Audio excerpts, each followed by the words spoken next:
Bonjour à tous, bienvenue sur la chaîne Le Coin des Joueurs. Avec Lucas, on est des fans de jeux de société, on a une passion pour ça, on aimerait vous la partager. Et aussi, si vous voulez en savoir plus, vous pouvez cliquer sur notre bonus, à savoir les 5 jeux pour faciliter les rapprochements.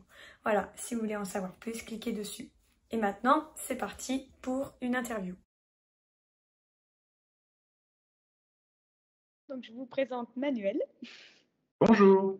Est-ce que tu peux te présenter et dire ce que tu fais? Oui, alors je suis le directeur du studio Scorpion Masqué. Donc mon rôle c'est de diriger de diriger le studio. J'ai repris ce poste suite à la revente. C'est Christian Lemay qui est le fondateur de Scorpion Masqué qui s'occupait de Scorpion Masqué jusqu'à janvier 2021. Suite à quoi il a revendu Scorpion Masqué à Hachette. Maintenant on fait partie de la famille de Hachette Board Games. Et petit à petit, il s'est désengagé de la société puisque c'est ça qu'il souhaitait faire.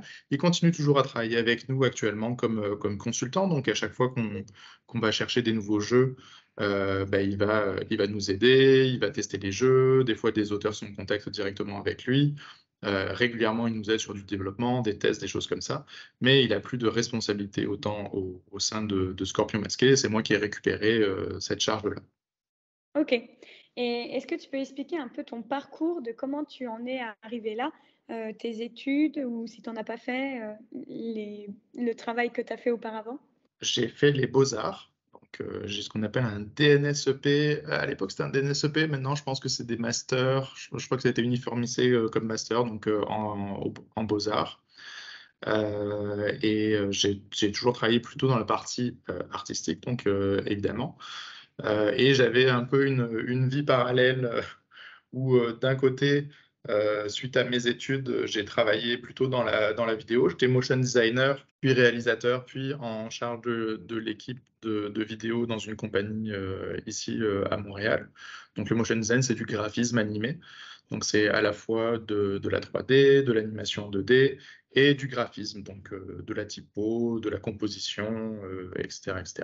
Et en parallèle, j'ai toujours été fan de jeux, donc je faisais beaucoup de peinture de figurines pendant mes études et un peu après mes études. Et j'ai toujours eu une activité semi-professionnelle parallèle dans le domaine du jeu.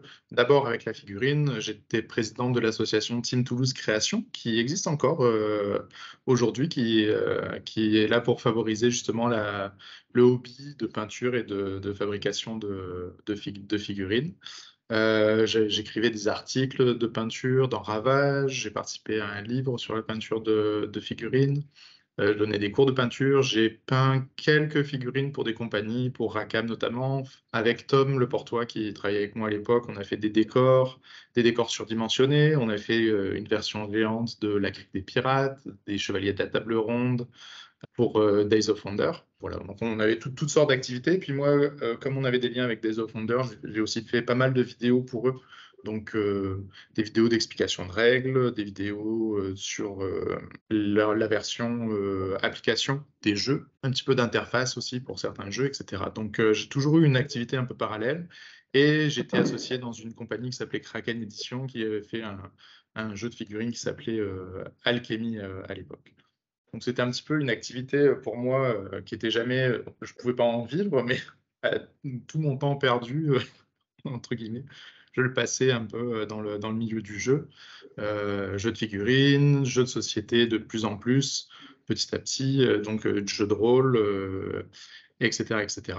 Et en 2015, donc je travaillais, j'étais réalisateur et en charge d'une équipe au sein d'une compagnie à Montréal qui s'appelait Stingray. Et j'ai rencontré Christian Lemay, par un ami commun. Et lui, à l'époque, ça faisait plusieurs années que il s'occupait de Scorpion Masqué tout seul et il avait besoin de quelqu'un pour l'aider, notamment sur toute la partie artistique et graphique. Et donc, c'est à ce moment-là que j'ai fait ce grand saut de me consacrer à 100% au jeu en rejoignant Christian. Ok, et du coup, tu as des semaines où tu fais du 70 heures ou comment ça se passe? Ouais, c'est un peu compliqué en ce moment, il il faut que je trouve une solution. Du fait que quand j'ai repris la charge de Christian, c'est un peu compliqué. Comme on a été revendu à Hachette, et il y a aussi une société ici qui s'appelle Randolph, qui est une compagnie importante à Montréal de jeux, qui a 7 pubs ludiques, qui vient d'annoncer un 8e d'ailleurs, qui est aussi un éditeur, qui est aussi un distributeur. Et cette compagnie a aussi été rachetée en partie par Hachette, et donc on a été fusionnés. Maintenant, on travaille ensemble dans les bureaux de Randolph, avec les équipes de Randolph. Et il y a quelques personnes qui sont entièrement consacrées à Scorpion Masqué, quelques personnes qui sont entièrement consacrées à Randolph ou un département de Randolph en particulier. Et il y a des personnes qui sont un petit peu entre les deux. Donc il y a certains graphistes, par exemple, qui vont travailler des fois sur un produit Randolph, des fois sur un produit Scorpion Masqué. Et c'est rajouté à ça, parce que c'était pas assez compliqué comme ça, Hachette Board Game US, qui est le distributeur aux États-Unis de Hachette, qui est aussi piloté depuis les bureaux ici. Donc tout ça, c'est beaucoup de travail d'organisation. Il y a une partie de la charge que Christian faisait avant qui a été transmise à des personnes qui sont en charge ici de Randolph. Par exemple, il y a un département finance, donc ce qui est gestion de la partie bancaire, des facturations, etc. C'est pris en charge par l'équipe. Mais j'ai quand même repris une partie importante des charges, et j'ai conservé une partie de mon travail que j'avais avant de création. On a maintenant Sébastien, qui était un graphiste pour nous, qui a été monté en directeur artistique, qui a repris une partie des charges. Donc tout ça, ça s'est réparti, mais il reste qu'on a encore pas mal de travail.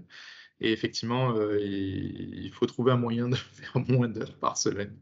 Disons qu'on a eu un calendrier, surtout cette année, on avait un calendrier assez chargé. Il y a beaucoup de sorties, il y a une campagne Kickstarter qui s'est rajoutée par-dessus tout ça. Donc effectivement, c'est beaucoup de boulot pour tout le monde. Heureusement, on a la chance que qu'on ait beaucoup de succès dans toutes les entreprises qu'on a en ce moment. Tous les projets marchent super bien, parce qu'à Cannes, on a eu donc un As d'or pour Flashback, un As d'or enfant. Peu de temps après, il y a eu la campagne Kickstarter qui est de Dead Cells, qui s'est très très bien passée. Et très récemment, on a lancé SkyTeam en pré-lancement à Gen Con, et ça a été incroyable aussi. On est vraiment satisfait, puis ça montre que nos efforts payent, mais c'est vrai que là, il faudrait qu'on ralentisse un petit peu, je dirais. Ouais, parce je pensais qu'il y aurait des périodes creuses et des période pleine, dans le sens où quand on sait que Noël va arriver, les gens ils veulent offrir des jeux de société, donc souvent c'est la période où on est chargé. Après, je sais pas comment ça se passe dans l'entreprise, pas forcément. Il y a des périodes pleines et des périodes très pleines, parce que Noël, effectivement, c'est une période importante, mais pour nous, ça ne se passe pas du tout à Noël, parce que les communications de Noël, elles se préparent pendant l'été, et les jeux qui doivent sortir à Noël, il faut qu'ils soient finis quelque part en mars. Donc pour nous, la période de Noël où on fait nos projets de Noël, c'est janvier, février, mars, des fois si on est un peu en retard, avril. Mais c'est cette période-là. Et en même temps, il y a Cannes. Et Cannes, pour nous, c'est un salon qui est important, qui nous demande beaucoup d'énergie et d'organisation, sachant que comme on est à distance, c'est beaucoup plus compliqué de notre côté pour gérer ce genre de salon. Donc pour nous, la période, on va dire, vraiment intense, normale dans l'année, c'est plutôt le premier trimestre ou le début du printemps, pour la livraison de justement les jeux de fin d'année. Et du coup, tu as quand même un beau métier, parce que tu arrives à vivre avec les jeux de société. Oui, alors, et c'est un peu, et aussi, il faut voir que Scorpion Masqué est un peu particulier, dans le sens où quand même on a atteint une certaine, j'ai un peu décrit l'organisation actuelle, on a atteint une certaine taille où on a des équipes avec plusieurs personnes, et on est fusionné avec une autre compagnie, donc on est une quarantaine de personnes, 35-40 personnes travaillant au bureau. La plupart ne travaillent pas forcément pour Scorpion Masqué, parce qu'il y a des gens qui travaillent que pour la distribution, par exemple. Il y a beaucoup de personnes qui gravitent autour de Scorpion Masqué, ou qui travaillent pour Scorpion Masqué de façon directe ou indirecte. Fait qu'on a quand même atteint une certaine taille qu'ont pas la plupart des éditeurs. Pendant très très très longtemps, Scorpion Masqué, c'était juste Christian tout seul. Donc c'était une personne qui faisait tout, et qui sous-traitait un peu de graphisme, un peu de trucs, et qui faisait sa DA, qui écrivait aux illustrateurs, qui écrivait directement aux distributeurs pour faire l'export, et qui faisait tout. Et c'est encore la réalité de beaucoup de studios, d'être 1, 2, 3 personnes travaillant activement, avec quelques freelances pour les aider sur les compléments. Donc on n'est pas la norme, je dirais. On est peut-être plus proche d'une organisation comme peut avoir Gigamic, qui est ou Yellow, tu sais, qui sont un distributeur et un éditeur à la fois, et donc qui ont des équipes qui sont partagées entre les deux. Actuellement, on se rapproche peut-être plus de ça. Ce qui fait que oui, on a la chance d'avoir plusieurs personnes qui vivent directement du jeu de société, et ça, c'est chouette. Mais ça s'est construit vraiment petit à petit, pierre par pierre, brique par brique, pendant de longues années, parce que Scorpion Masqué existe depuis 2006. Donc, c'est quoi vos futurs projets? Pour la fin de l'année, on a SkyTeam qui arrive, donc dont on a parlé un petit peu avant, qui a fait un démarrage incroyable à Gen Con, et puis on va le présenter à Essen aussi un petit peu avant en première, et il va sortir en français le 20 octobre. Donc ça s'en vient très très vite. On est vraiment hyper content de ce projet. J'espère que les gens l'aimeront. C'est très très original. C'est un jeu dans lequel on va devoir poser un avion coop à deux. On est pilote et copilote, et on va devoir poser ensemble l'avion, et pour ça on va avoir des dés, et le pilote ne voit pas les dés du copilote et inversement. Et on peut se briefer sur qu'est-ce qu'on va faire pendant la ronde, mais dès qu'on a lancé nos dés, on ne peut plus vraiment communiquer sur ce qu'on va faire, et puis on doit poser nos dés en espérant que l'autre comprenne qu'est-ce qu'on est en train de faire ou qu'est-ce qu'on est en train de lui passer comme signal. Et on a mille et une façons d'échouer et de se planter, mais une seule façon de réussir. C'est un jeu qui crée beaucoup d'émotions et de tensions, et puis on est vraiment très très content du résultat. Juste avant ça, on a Turbo Kids, un autre jeu dans l'univers de Zombie Kids. Alors avec Flashback, Zombie Teens, Zombie Kids, on s'amuse vraiment beaucoup dans cet univers, et puis les enfants aiment beaucoup les personnages, donc on ressort régulièrement des jeux, mais on s'amuse à changer les mécaniques. Ici, on est dans une mécanique complètement différente de course à l'aveugle, où deux équipes vont s'affronter, faire une course sur... Il y a 16 circuits différents avec plein de règles différentes. On est dans un jeu un petit peu à la Mario Kart, où on va pouvoir lancer des bombes sur le plateau adverse, prendre des raccourcis, etc. Et l'originalité, c'est que en fait, le conducteur de la voiture a les yeux bandés, et c'est son copilote qui va essayer de lui faire traverser le circuit avec sa voix, en disant oui, à gauche, à droite, accélère, ralentit, mais aussi en utilisant son pouce comme un petit joystick pour essayer de le diriger. Et le conducteur va tracer son chemin sur le circuit, essayer d'éviter tous les obstacles et d'arriver à la fin avant l'autre équipe. Donc ça, c'est nos deux sorties de fin d'année. Et au tout début de l'année prochaine, pour Cannes, on va avoir la sortie de Flashback Lucie. On est super content de la réception de Flashback, en particulier en France. Et donc on continue d'utiliser cette même mécanique, donc qui a été primée à l'As d'Or l'année dernière, pour une nouvelle aventure, dans un univers complètement différent. Cette fois, on n'est pas dans l'univers de Zombie Kids, on va être dans un univers de manoir hanté et d'histoires qui font peur. Voilà. Et donc, on a hâte de présenter ça. On a vraiment, même si la mécanique est pareille, il y a plein de nouveautés. Entre autres, maintenant, il y a une petite bande dessinée dans le livret. Et donc, tout ce qui est histoire qui se passe entre les parties va être découvert dans cette bande dessinée qui est interactive, qui nous permet littéralement d'explorer le manoir en venant placer certaines cartes sur la bande dessinée avant de déclencher la vision, qui est la partie de flashback classique. Et quelles sont les difficultés que tu as rencontrées, toi, en tant que patron, et comment tu as fait pour trouver des solutions? Le challenge, c'est l'organisationnel et l'intégration dans une société plus grande. C'est très différent de quand on était 6 ou 7 personnes dans une société ensemble. Déjà, à 6 ou 7, ça demande de beaucoup mieux s'organiser que quand on était 2. Et là, c'est encore le niveau supérieur, parce que il faut comprendre que, par exemple, il y a une équipe de 5 graphistes qui ne travaillent pas tous sur le même projet en même temps, mais qu'il faut coordonner entre les différents projets de toutes les organisations, donc les distributeurs, les pubs, les 2 éditeurs, etc. Donc chaque projet demande de l'organisation, surtout qu'on a des projets qui sont plus ambitieux qu'avant aussi. Donc quand on sort un jeu de cartes avec un jeu de 56 cartes avec des questions, comme faisait pendant très très longtemps Scorpion Masqué, c'est assez simple. En général, on a juste un auteur, on travaille avec l'auteur, on fait un peu de développement pour remplir les questions.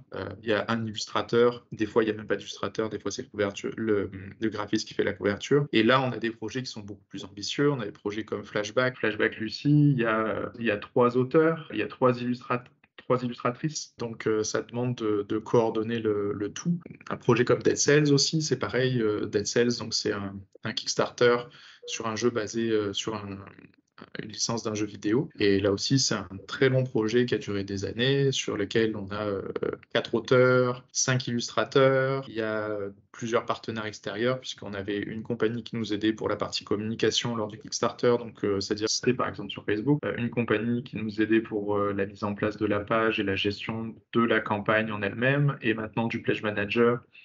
Donc ça fait beaucoup d'acteurs qui travaillent tous ensemble sur des projets, et c'est pas toujours facile.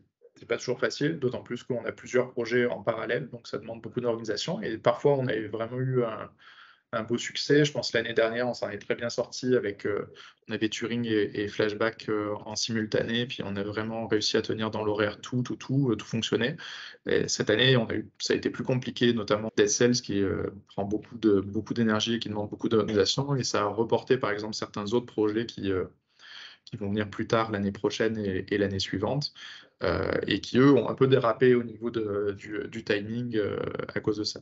Donc, un gros challenge organisationnel sur les projets. Et quels sont les conseils que tu donnerais pour des personnes qui sont comme toi, patrons à la tête d'une société quels sont les conseils que tu leur donnerais? De considérer qu'on ne court pas un sprint, on court un marathon. Parce que ça peut être, il y a beaucoup de choses à gérer. Les gens qui nous écoutent pensent peut-être qu'on joue toute la journée. C'est un peu le cliché dans le jeu vidéo et le jeu de société. Ah, tu fais du jeu, tu joues toute la journée. On passe pas beaucoup de temps à jouer, on passe beaucoup de temps à éteindre des feux et à régler des soucis. Et donc, c'est important, je pense, de savoir se ménager et de ne pas être tout le temps à fond, parce que sinon, on peut s'épuiser assez rapidement à cause de la quantité de sujets et de questions auxquelles répondre.